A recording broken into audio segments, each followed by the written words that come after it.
Trouvez des réponses bibliques à vos questions avec les podcasts Pasteur John Piper vous répond. Ce podcast vous est présenté par reveniralevangile.com, un blog et ministère de publications chrétiennes. Pourquoi les Africains ont-ils tant souffert? Dieu déteste-t-il l'Afrique? C'est une question brutale et elle nous vient de l'intérieur du continent. Pasteur John, bonjour. Je m'appelle Jason et je viens de Kampala, la capitale de l'Ouganda. Tout d'abord, je vous remercie pour votre ministère incessant. Il a été une énorme bénédiction dans ma vie. Ma question est la suivante. Dieu se soucie-t-il des Africains? La Providence a un long passé ici. Tout au long de l'histoire, nous avons été une race bestiale, déplorable, exploitable par l'esclavage, constamment criblée de maladies, de famines et de souffrances. Comment ne pas en déduire que nous sommes la race la moins appréciée par Dieu? Chaque jour est un pur combat pour la plupart des Ougandais. Je sais que Dieu promet de s'occuper de tous les peuples, mais je me demande quand même pourquoi il semble tant détester l'Afrique. Je ressens une urgence particulière face à cette question. Il serait facile pour nous de l'ignorer, mais la raison pour laquelle je ressens une urgence particulière n'est pas seulement parce qu'elle vient avec un sérieux si sincère et si douloureux de la propre expérience de Jason et de son amour pour son peuple en Ouganda, sans parler de toute l'Afrique, mais aussi parce que j'ai écrit un gros livre sur la Providence. C'est pourquoi je me sens tenu de rendre compte de sa déclaration. La Providence a un long passé ici, ce qui signifie que la Providence de Dieu était dure sur le continent africain. Aucun d'entre nous ne peut se contenter de dire aveuglément qu'il croit en la Providence de Dieu qui est omnisciente, universelle, omniprésente et souveraine, puis s'abstenir de répondre à de telles questions. Cela ne marchera pas. Ça ne marchera tout simplement pas. J'ai 4 observations sur lesquelles j'ai prié et réfléchi et qui, je l'espère, éclaireront la question de Jason, son esprit, alors qu'il se débat avec cette question en Ouganda. Il a demandé « Comment ne pas en déduire que nous sommes la race la moins appréciée par Dieu ?» Quelle question explosive! Il ne parle pas seulement du continent africain, il parle de la condition noire, c'est national, géographique, même racial. Quelle est la providence de Dieu par rapport à tout cela? C'est la question qui lui tient à cœur. Je doute qu'il soit le seul à se poser cette question. 1. Le confort et les difficultés peuvent nous amener à Dieu. Tout d'abord, je voudrais faire une observation biblique absolument cruciale. Tous les êtres humains partout dans le monde, à tout moment de l'histoire, sont déchus, pécheurs et, pour reprendre les termes d'Éphésiens 2, 2 à 3, fils de la rébellion et, par nature, des enfants de colère. Ou comme le dit Romains 5, 12, c'est pourquoi de même que par un seul homme le péché est entré dans le monde, et par le péché la mort, de même la mort a atteint tous les hommes, parce que tous ont péché. Or, en appelant tous les êtres humains de toute race, de toute nationalité, de tout âge, de tout sexe, de toute ethnie, enfants de colère, la Bible enseigne que chaque jour qui n'est pas passé en enfer sous la pleine colère de Dieu est un sursis. Quelle que soit l'épreuve que nous subissons dans ce monde, c'est un sursis. Le jugement complet de Dieu sur nous pour notre péché est reporté aussi longtemps que nous sommes en vie. Aucun de nous ne mérite de vivre en présence de Dieu, devant Dieu, en relation avec Dieu.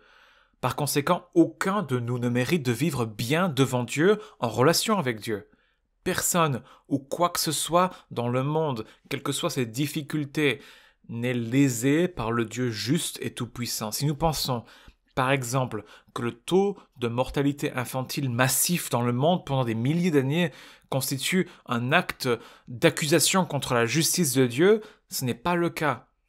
Car la mort est un jugement sur les communautés et les familles ainsi que sur les individus, et tous les nourrissons non responsables entrent dans la gloire de toute façon.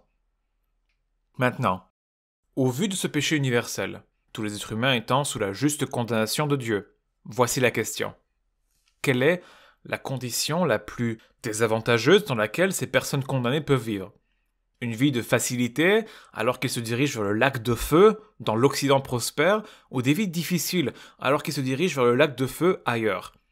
Quelle condition est conçue comme étant probablement la plus efficace pour éveiller les gens à leurs besoins de miséricorde et de salut? Certaines nations vivent dans le confort et la prospérité tout en se détournant de Dieu. D'autres nations vivent dans la misère et la pauvreté tout en se détournant de Dieu. La Bible enseigne que les deux ont un dessein qui peut conduire à la repentance. Romains 2,4 parle de la bonté de Dieu qui conduit les gens à la repentance. Apocalypse 16,11 parle de la douleur et de la maladie qui amènent les gens à se repentir. Devons-nous dire que l'un de ces desseins est haineux? Ou ne devrions-nous pas plutôt, où que nous vivions, quelles que soient les difficultés ou le confort, voir la main de Dieu nous inviter à nous tourner vers lui? C'est ma première observation. 2. Nous ne pouvons pas quantifier la faveur de Dieu. Ma deuxième observation, par conséquent, est que je ne sais pas si l'Afrique, tout bien considérée, a été moins favorisée que l'Inde, ou les îles des mers du Sud, ou les peuples indigènes d'Amérique du Nord et du Sud, ou les hordes germaniques d'Europe, pendant tous ces milliers et milliers d'années, ou tout autre endroit. Je ne sais pas. Paul dit dans Actes 14, 16 à 17, « Dans la génération passée, il a laissé toutes les nations suivre leur propre voie. Pourtant, il n'a pas cessé de rendre témoignage à ce qu'il est par le bien qu'il fait. Il vous envoie du ciel les pluies et les saisons fertiles. Il vous comble de nourriture et remplit votre cœur de joie. » Je ne sais pas si, pendant des milliers d'années, cela a été moins vrai pour l'Afrique que pour ces autres lieux et peuples. C'est ma deuxième observation. Je ne sais pas. Ce n'est pas évident à mes yeux. 3. La providence défie notre compréhension. Troisième observation. Dieu ne traite tout simplement pas tous les individus de la même manière, ni toutes les familles de la même manière, ni toutes les tribus de la même manière, ni toutes les nations de la même manière, ni tous les continents de la même manière, ni toutes les races de la même manière. Il est absolument déconcertant d'un point de vue humain d'essayer de comprendre pourquoi une famille semble subir épreuve après épreuve, tandis qu'une autre famille, peut-être totalement incrédule et irreligieuse, ne connaît pratiquement aucune adversité. Un père m'a dit, face à face, après la mort de son bébé, « Sommes-nous sous le coup d'une malédiction, Pasteur John ?» Parce que c'était la 3e tragédie d'affilée en quelques années seulement. Je l'ai vu encore et encore dans notre Église et au-delà, les méchants prospèrent, les justes souffrent.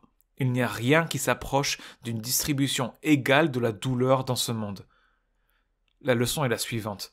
Les voies de Dieu pour accomplir ses desseins sages, justes et miséricordieux ne sont pas nos voies, et ses pensées ne sont pas nos pensées. Ésaïe 55:8. Nous ferions mieux de ne pas regarder de telles iniquités et d'en déduire rapidement que nous savons ce que Dieu fait, parce que nous ne le savons presque certainement pas, du moins pas dans les détails. Romains 11:33 dit que ses jugements sont insondables et que ses voies sont impénétrables. Juste au moment où vous pensez savoir ce que la providence fait en matière de jugement et de miséricorde, tout peut être dramatiquement inversé en une fraction de seconde. Et nous sommes renvoyés encore et encore à la confiance totale en Dieu, ce qui est l'un de ses principaux desseins. Comme Paul l'a dit dans 2 Corinthiens 1, 8 à 9. 4. L'heure de l'Afrique est peut-être venue. Voici ma dernière observation. Pierre dit dans sa 2e lettre, « Mais s'il y a une chose bien-aimée que vous ne devez pas oublier, c'est qu'aux yeux du Seigneur, un jour est comme 1000 ans et 1000 ans sont comme un jour. » 2 Pierre 3, 8. Il a dit cela pour nous aider à comprendre les intentions de Dieu dans le report de la seconde venue. Ce que je veux dire ici, c'est que même si les temps de ténèbres peuvent sembler longs, l'heure de l'Afrique est peut-être arrivée aujourd'hui. Au cours du siècle dernier, c'est un 10e d'un de ces jours de 1000 ans, la population chrétienne de l'Afrique est passée de 10 millions de chrétiens au début du XXe siècle, environ 10% de la population, à près de 500 millions de croyants confessants aujourd'hui. Un chercheur observe, dimanche dernier, plus d'anglicans se sont rendus à l'église au Kenya, en Afrique du Sud, en Tanzanie et en Ouganda que les anglicans de Grande-Bretagne et du Canada et les épiscopaliens des États-Unis réunis. Le Kenya compte plus de personnes dans les églises chrétiennes le dimanche que tout le Canada. Dimanche dernier, plus de presbytériens étaient à l'église au Ghana qu'en Écosse. Nous parlons de presbytériens parce que ce mouvement est né en Écosse, et il y avait plus de presbytériens à l'église au Ghana qu'en Écosse. Voilà où nous en sommes. Juste au moment où nous pensions avoir compris la providence de Dieu et qu'il était peut-être partial envers l'Occident, il change radicalement de cap et fait décoller son église dans le sud. Au début du XXe siècle, 71% des chrétiens confessants dans le monde vivaient en Europe. À la fin du XXe siècle, ce chiffre était passé de 71% à 28%. Aujourd'hui, 43% des chrétiens du monde vivent en Amérique latine et en Afrique. De ce point de vue, on pourrait être tenté de demander « Dieu déteste-t-il l'Europe ?» Or, je ne pense pas que ce soit une bonne question à poser. J'espère que ce que j'ai montré ici, c'est que la providence n'est pas si facile à lire et que son œuvre de salut n'est pas encore terminée. Les coups de pinceau sur la toile de l'histoire du monde ne seront pas clairs tant que le chef-d'œuvre ne sera pas terminé.